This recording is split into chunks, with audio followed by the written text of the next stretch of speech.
नमस्कार, मी doctor Manjiri Walsankar, director Bhide hospital test tube baby centre, Navi Peth, Pune.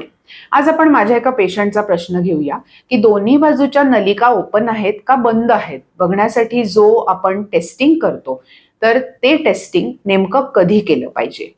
Treatment सुरू करण्याच्या अगोदर, ट्रीटमेंटच्या दरम्यान, IUI फेल गेल्यानंतर की नेमकं कधी केलं पाहिजे. आणि ह्याचं उत्तर जे आहे ते अत्यंत स्पष्ट आहे की जेव्हा नैसर्गिकरित्या तुम्हाला गर्भधारणा होत नाही, 1 वर्षापेक्षा जास्त प्रयत्न केल्यानंतर, त्यावेळेला आपण जेव्हा टेस्ट ट्यूब बेबी तज्ज्ञांकडे जातो आणि तुमच्या सिस्टममध्ये नेमका काय अडचण आहे बघण्यासाठी आम्ही काही रक्तातल्या मूल होण्याच्या कार्यक्षमतेचे रिपोर्ट जसे करतो, त्याच वेळेला आपण दोन्ही बाजूच्या नळ्या ओपन आहेत का बंद आहेत बघण्यासाठी एक्सरे किंवा सोनोग्राफी ही सुचवतो.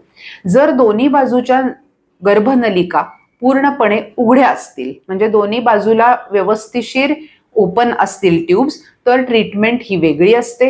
जर एक ट्यूब बंद असेल किंवा दोन्ही ट्यूब बंद असतील तर मात्र तुम्हाला टेस्ट ट्यूब बेबी तज्ज्ञांची गरज IUI किंवा IVF सारख्या पद्धतीसाठी लागू शकणार आहे.